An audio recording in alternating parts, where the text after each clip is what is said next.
En esta semana revisaremos los conceptos sobre circuitos eléctricos, ley de Ohm y lo que es la ley de Watt. Comenzaremos con los circuitos eléctricos. Los circuitos eléctricos agrupan varios elementos como son el receptor, el conductor que lleva la corriente eléctrica, el interruptor, los fusibles o circuitos de protección y un generador que por lo general es el que da la energía al circuito proveyendo de fuerza electromotriz como son las baterías o cualquier otra fuente de alimentación. Los circuitos se representan mediante esquemas o diagramas, se usan símbolos normalizados y los elementos son, como ya se dijo, generador o fuente de voltaje, receptor o carga. El receptor por lo general es una carga que consume la energía eléctrica. Puede ser una bombilla, una resistencia. Bueno, ya revisaremos más adelante qué tipo de receptores existen. El interruptor, que es el dispositivo que interrumpe el paso de la corriente eléctrica. Y el fusible o protección, que permite proteger al circuito de sobrecargas o sobrecorrientes que podrían dañar los dispositivos del mismo. Revisemos una analogía del circuito eléctrico. Una analogía muy conocida es con respecto a un sistema hidráulico, donde tenemos que la fuente de alimentación vendría siendo la llave de agua, o también un elemento sería el generador, que suministra el flujo de agua. La manguera vendría siendo el conductor, el agua la corriente, y el receptor es aquel que recibe el agua. Bueno, empecemos revisando lo que es el generador o fuente, uno de los elementos de un circuito eléctrico. Este elemento brinda lo que es diferencia de potencial y corriente eléctrica al circuito. Entre estos tenemos lo que son generadores, pilas o baterías o fuentes de alimentación. En otras palabras, el generador es un elemento activo que genera diferencia de potencial y corriente eléctrica. Existen los de voltaje corriente directo o DC, que son las pilas y las baterías, y los de corriente alterna, que son los generadores o los tomacorrientes que tenemos en nuestras viviendas. Los símbolos que podemos usar para representar al generador o la fuente tenemos, en primer lugar, para usar una pila DC, usamos este símbolo. Para usar una batería DC, usamos este símbolo. Y para representar a una fuente de voltaje de corriente continua DC, usamos este símbolo. Para representar a una fuente de alimentación de corriente alterna, usamos este símbolo, donde podemos observar el símbolo de la onda sinusoidal, característica de la corriente alterna. Hay que recordar que todos los circuitos electrónicos se alimentan con DC. Otro elemento de los circuitos eléctricos son los conductores. Los conductores son los encargados de transportar la corriente a todos los elementos del circuito eléctrico. Al igual que una manguera lleva el agua, estos conductores transportan la corriente eléctrica. Para el caso de corriente directa DC, se usa el código de colores de rojo y negro, donde el color rojo representa al polo positivo y el color negro al polo negativo, que es usado en circuitos electrónicos. En cambio, para corriente alterna tenemos los siguientes conductores, tanto fase como neutro, donde la fase es la línea viva que tiene la tensión que varía con una frecuencia de 60 Hz. En cambio, el neutro es la línea por donde regresan los electrones luego de pasar por la carga. Usando un código de colores, el neutro siempre va a ser blanco y la fase puede tener cualquier otro color, distinto al del neutro. Para sistemas trifásicos, en cambio, utilizamos tres fases, donde la fase 1 va a ser color azul, la fase 2 tiene que ser un color rojo y la fase 3 color negro.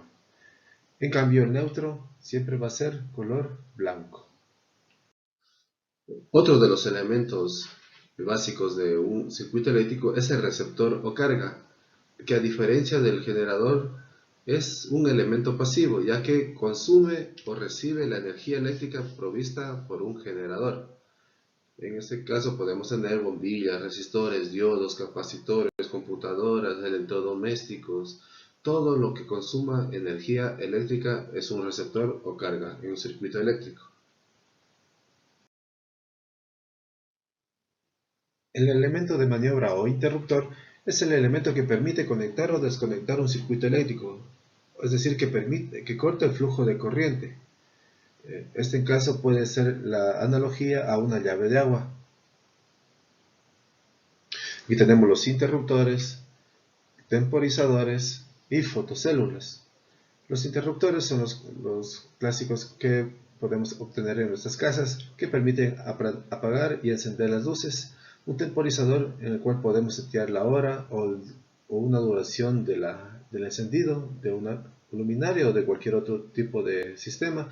Y las fotocélulas que permiten usar los niveles de iluminación del día para poder encender, es decir, podemos encender una luz solo en la noche. El elemento de protección es el elemento que permite interrumpir de manera automática la circulación de corriente al producirse un evento como, por ejemplo, un cortocircuito, una sobrecarga o una derivación de corriente o fuga de corriente. En estos dispositivos tenemos a los interruptores termomagnéticos de 1 si es monofásico, 2 bifásico o 3 si es trifásico. Estos dispositivos van instalados en los tableros de distribución eléctrica en lo que son instalaciones eléctricas de baja tensión para viviendas. Otro dispositivo que es los interruptores diferenciales de 2, 3, 4 polos que permiten detectar cualquier fuga de corriente. Al momento de darse una fuga de corriente que puede darse por el contacto de un ser humano con un conductor de cobre conectado, este automáticamente se desconecta.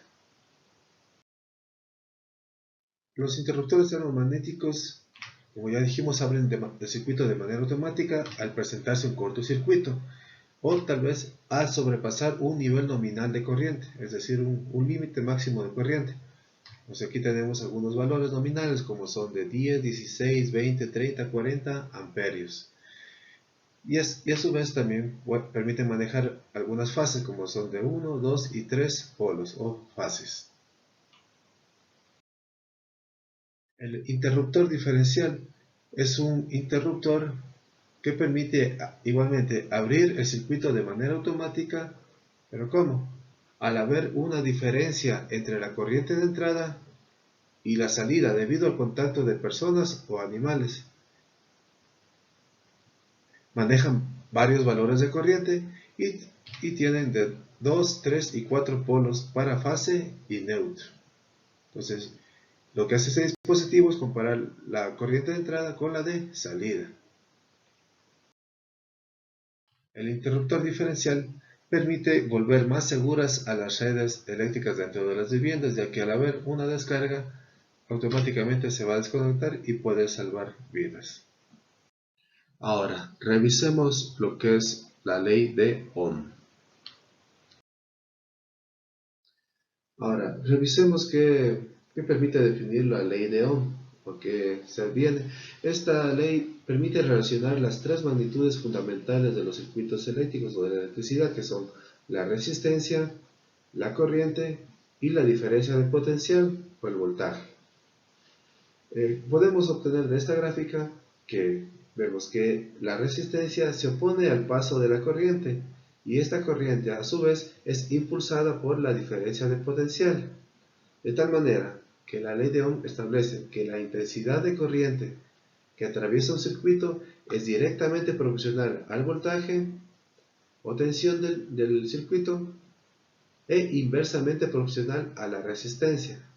Es decir, que la corriente va a ser igual al voltaje sobre la resistencia. El voltaje se mide en voltios, la resistencia en ohmios y la corriente o intensidad de corriente en amperios. Es decir, que mientras más voltaje, más corriente habrá en el circuito y mientras más resistencia, menor será la corriente.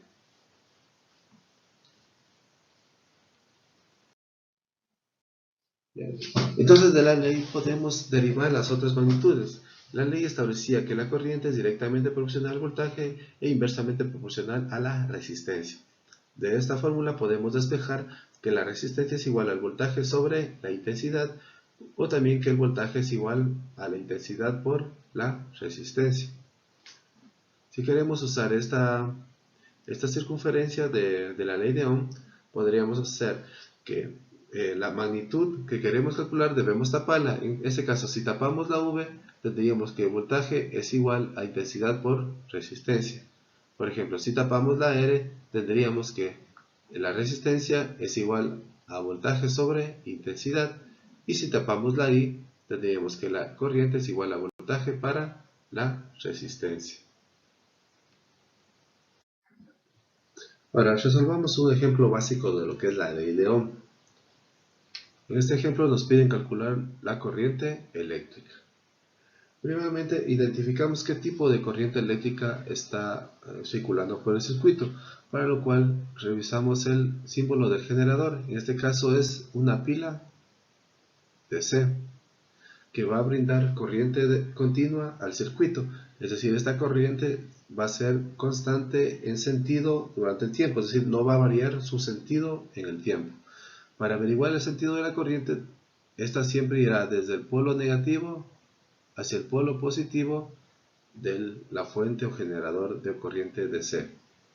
Y de tal manera que va a circular en este sentido durante el circuito o por el circuito. Este circuito además tiene un receptor, que es un resistor, que podemos observar mediante su símbolo, y que tiene un valor de 2.2 K.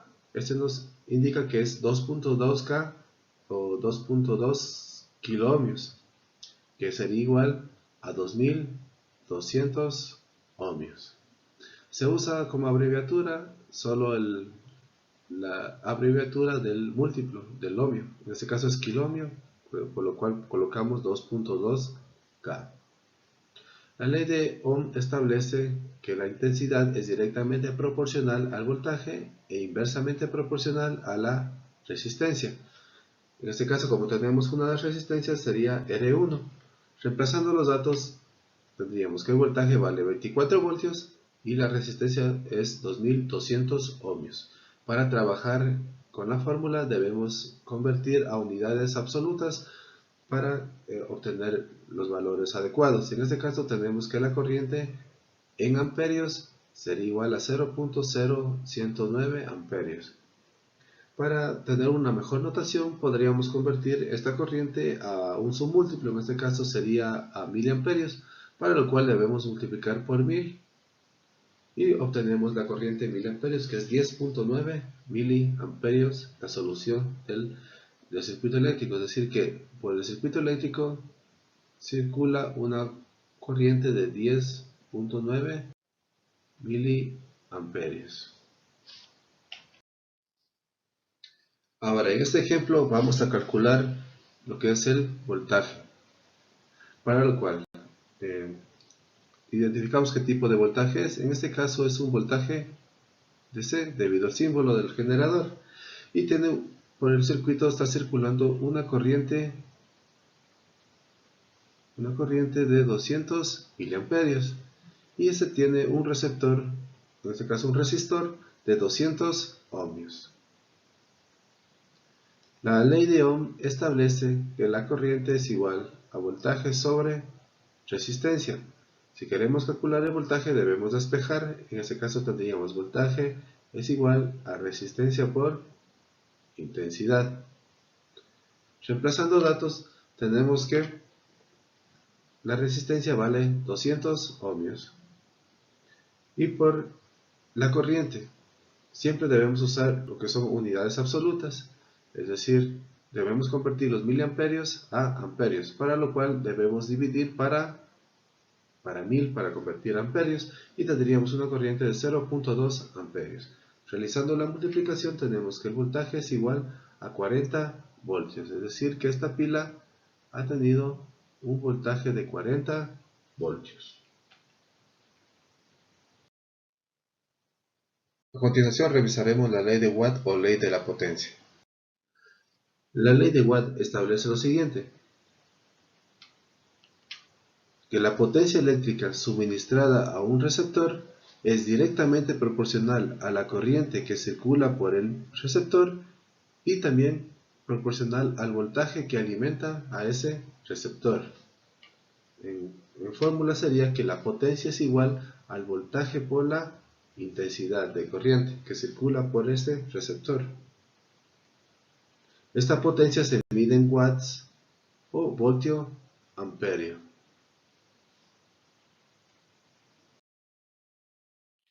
Otra de las unidades utilizadas para medir la potencia eléctrica, especialmente en motores, es el HP, que es horsepower, donde un HP equivale a 746 watts y el caballo de vapor, un CV, es igual a 736 watts.